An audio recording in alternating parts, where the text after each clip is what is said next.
solo encharcado pelas chuvas fortes já aumenta o risco de deslizamentos e desabamentos aqui em Minas. Só em dezembro e janeiro, o Corpo de Bombeiros atendeu a 337 ocorrências ligadas a risco geológico no estado, entre vistorias e casas que cederam. Em Belo Horizonte, um idoso foi resgatado com vida depois que a casa desabou numa encosta no barreiro. O alerta é para quem mora em morros e áreas inclinadas. E para conversar sobre esse assunto hoje, a gente bate um papo com o Tenente Elias, do Corpo de Bombeiros de Minas Gerais. Olá, Tenente, boa tarde para você. Boa tarde, Maiara. Boa tarde aos ouvintes. Tenente, quais são os principais sinais de que o terreno ou a casa podem estar prestes a ceder ou deslizar? O que os moradores de Belo Horizonte devem ficar atentos? O primeiro sinal que a gente indica ficar atento é a chuva. A chuva é um fator que a gente não controla e conforme os dias se passam com aquela chuva perene, o solo vai encharcando, é como se a gente pegasse terra e misturasse água, aquele solo vira uma lama e fica mais fluido, com tendência a movimentar. E aí podem causar sinais que, ao observar, os moradores devem ficar atentos.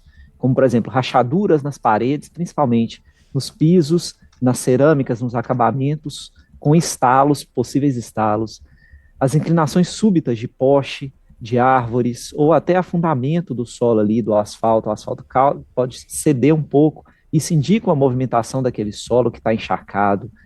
E um sinal muito claro é uma porta ou uma janela que não emperrava, ela abria ou fechava tranquilamente, ela começa a emperrar. Esses são sinais claros de um risco de movimentação de solo, do risco geológico, que pode causar um potencial desmoronamento ou um deslizamento. Em que momento que o morador deve sair de casa e acionar os bombeiros? O que nunca pode ser ignorado? O senhor está falando aí essas coisas todas, e aí a pessoa está ouvindo, mas às vezes ali, enquanto não acontece, por exemplo, um estralo ou uma movimentação de terra mais considerável, a pessoa continua resistindo, né? A gente entende porque, afinal de contas, se trata ali de um bem, né? Que a pessoa acabou construindo ao longo de um período, né? O investimento, mas é preciso também não Sim. colocar a própria vida em risco.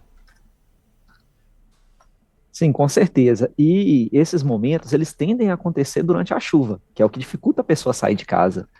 Mas quando se percebe qualquer um desses sinais e uma evolução mais rápida, uma evolução que percebeu que num dia aquela rachadura estava de um jeito e no outro dia ela aumentou, deve-se acionar via 193 o Corpo de Bombeiros. Por mais que o acionamento ele não decorra de uma interdição, de um risco iminente, que o bombeiro não identifique, o Corpo de Bombeiros ele avalia, e a gente espera que não haja aquele risco iminente.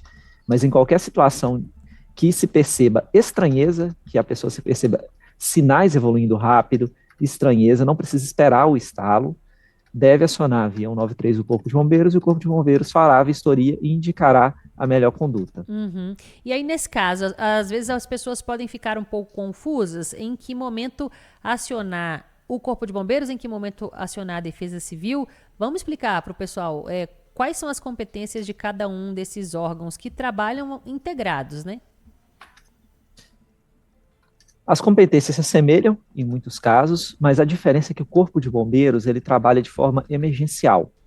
Então ele vai atuar para a retirada daquela família, para isolamento daquela área de risco, até uma avaliação mais técnica da Defesa Civil que é feita posteriormente. Então, em caso de risco iminente, em caso de emergência, o acionamento ele deve ser do Corpo de Bombeiros prioritariamente. Em paralelo, pode ser feito também o acionamento da Defesa Civil. Uhum. E eu queria que o senhor fizesse um balanço para a gente, né, até agora desse período chuvoso, como tem sido aí esse trabalho do Corpo de Bombeiros. O período chuvoso acumula muitas ocorrências, principalmente de risco de queda de árvore. Então, o Corpo de Bombeiros tem atuado muito, né, em corte de árvores que já caíram sobre residências, sobre veículos, obstruindo vias, e também árvores com risco iminente. Então, se há uma possibilidade de queda de árvore, o Corpo de Bombeiros atua com a vistoria e, em caso de necessidade, o corte. Em casos em que a árvore já caiu e aquela queda pode trazer mais danos, também faz o corte. Essas são as principais ocorrências do período chuvoso. Porém, as de risco geológico, que são os movimentos de massa em geral, deslizamento, desabamento, que podem causar o soterramento, elas também são bem predominantes nesse período chuvoso e que são mais potenciais ainda de trazer danos às vidas humanas.